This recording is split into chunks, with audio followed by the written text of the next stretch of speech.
Pisces, welcome to your March 2022 general tarot reading. It's Raina here.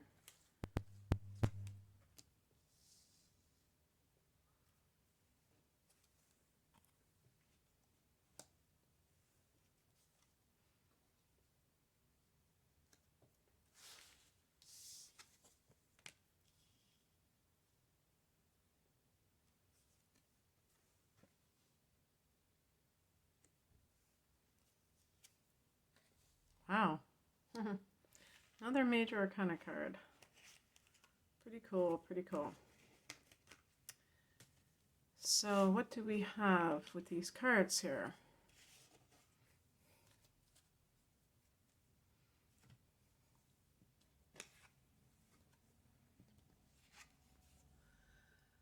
The Knight of Wands is a card that's connected to Sagittarius, but my energetic connection, if you want to call it that, is with Aries, because Aries is already that warrior energy. It's all semantics. It's fiery. This is very fiery. Now, if this is somebody that you're dealing with, this person cannot be tamed. And, you know, there could be other things going on with this person's character. Maybe they are irresponsible in the eyes of the world.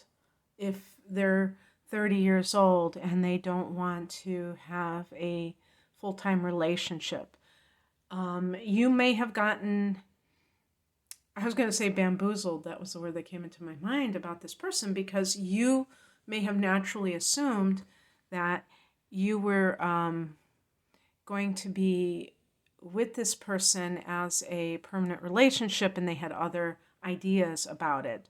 Doesn't mean that they were deceptive. As a matter of fact, I think if the truth is told, you were more likely self-deceptive than them being overtly deceptive and trying to present something that they were not.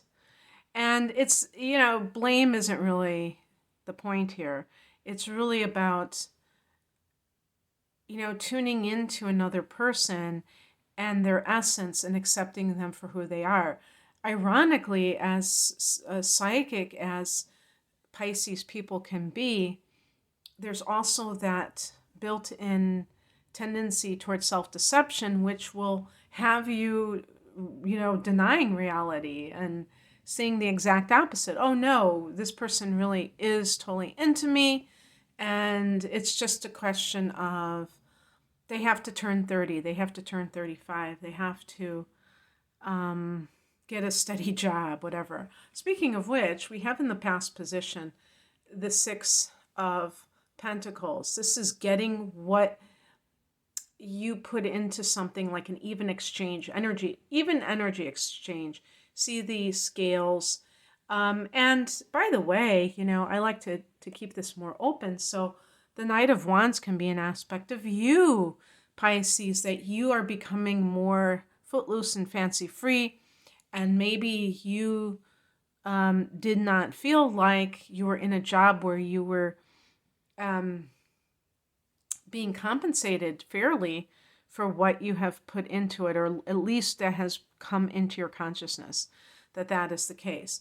But going back to the other example of a relationship or a fling, you know, depending on who is characterizing this situation, the other party may be less invested in it. You might be investing in this or have invested in this as a relationship, and, you know, giving of yourself, giving of your time, and not feeling like it has been reciprocated. And then maybe you're resentful about that, but you're not really looking at the full picture.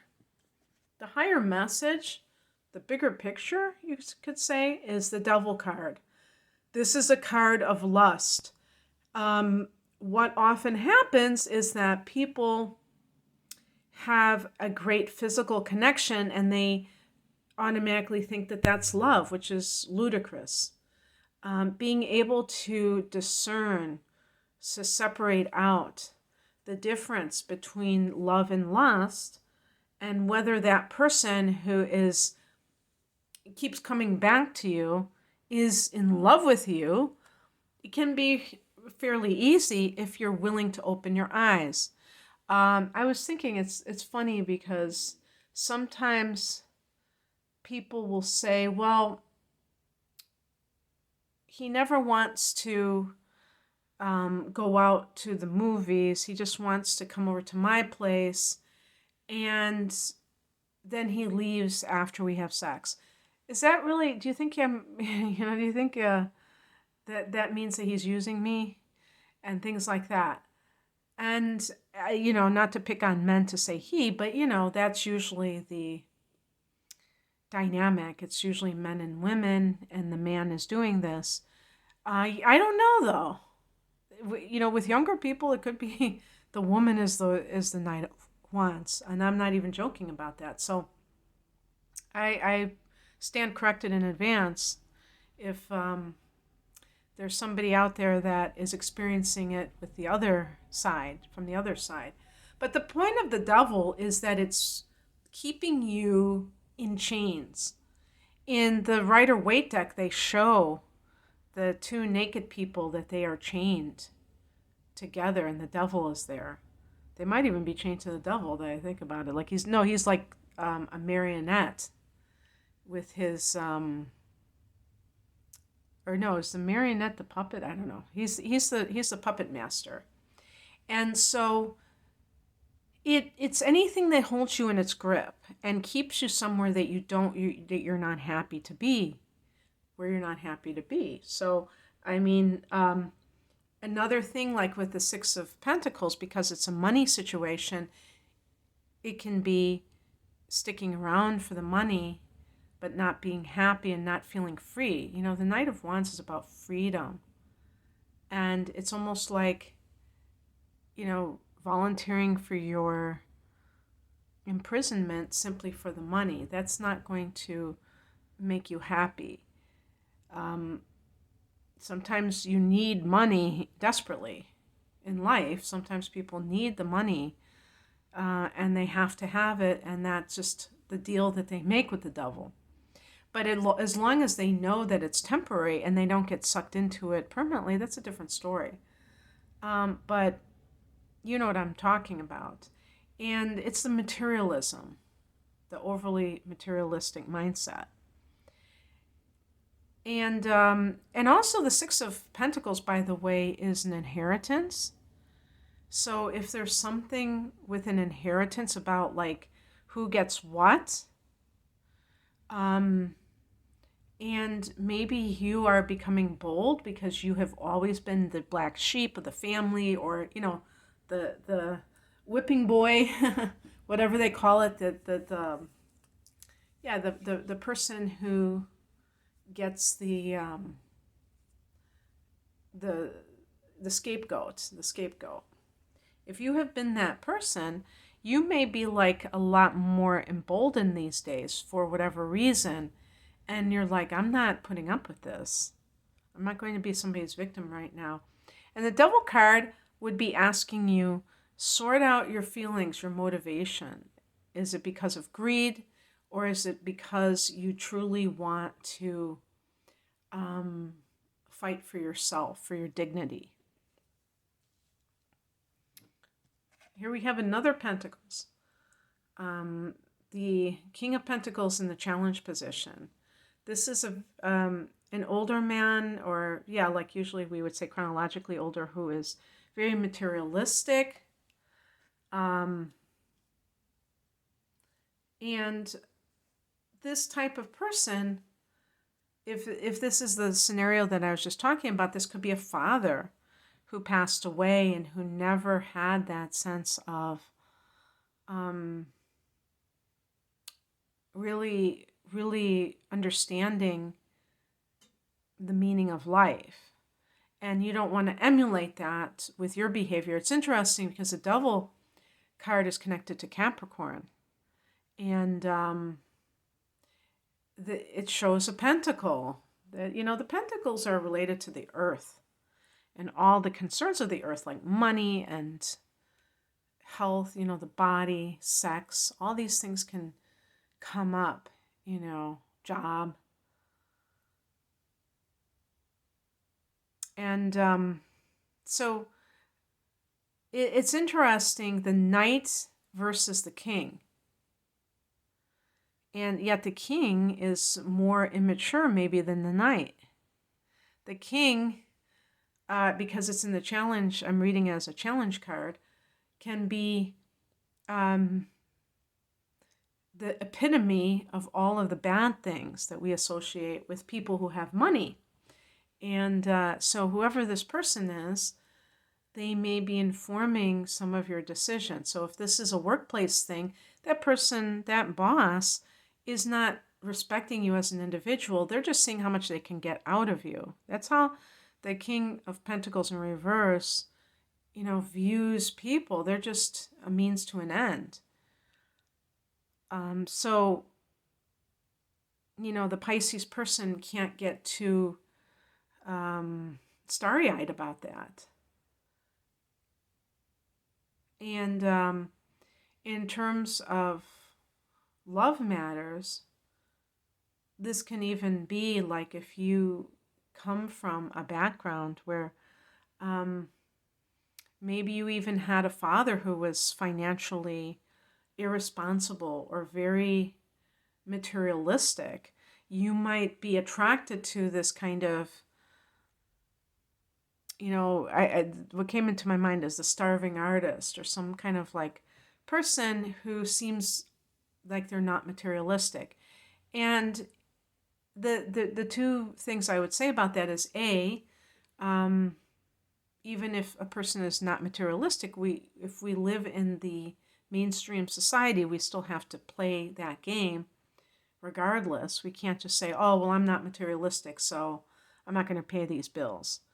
And then the other thing is that if you're dealing with somebody like this, they may give off that vibe, but you may be kind of changing the narrative. Maybe they are very materialistic, but they don't want to have to go after, earn the money themselves. They want somebody else to foot the bill. So getting that very straight in your head. It's coming in another Pentacles. 3 of Pentacles. The Architect's card. How are you building your house? Your house is your life. It's a structure.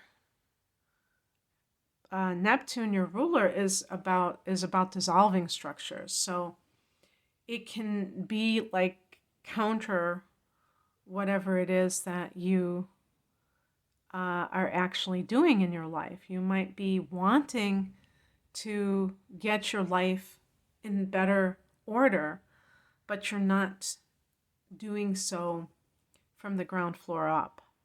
So how I perceive that is in all areas of your life, not just one.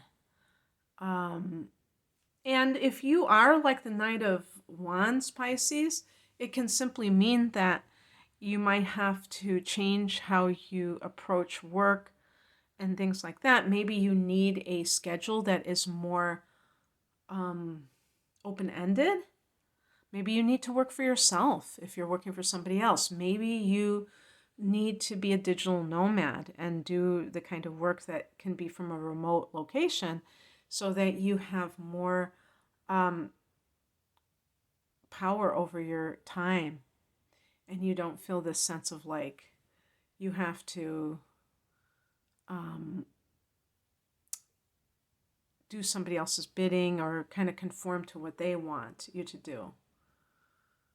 Because the Sun in Pisces can have like inner planets in Aquarius very easily, and that can make you, like Mars in Aquarius, for instance, that can make you much less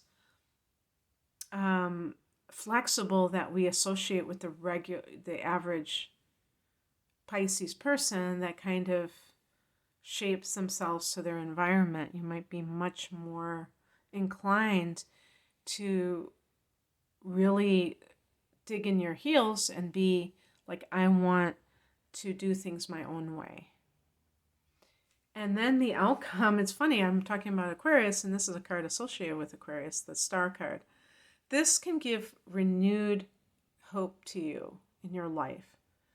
You can feel like something is being birthed in you, or it's more of a, rather than a new beginning. I mean, it could be, I suppose, but my understanding is that it's healing and feeling hopeful about something that maybe you felt was not going to happen for you, and now you feel like it is going to happen, and there is something that you can look forward to. The Star card can indicate that there is a crossed over loved one or a spirit guide that is trying to direct your attention to certain things right now. Maybe you have been not seeing this, and now you are seeing it and you are embracing it. And you're feeling that sense of renewal, and I'm talking about renewal in your spirit. So that's what I have for you, Pisces. Of course, this is your solar return season. So it would make sense that you would have a lot of sense of renewal anyway with your solar return. I have a horoscope for March for Pisces, so check that out on my website. I have a playlist that is actually intact for once, or well, for for now, and it might be easier to check out that way. But in any case, I hope you have a great month. Take care. Bye.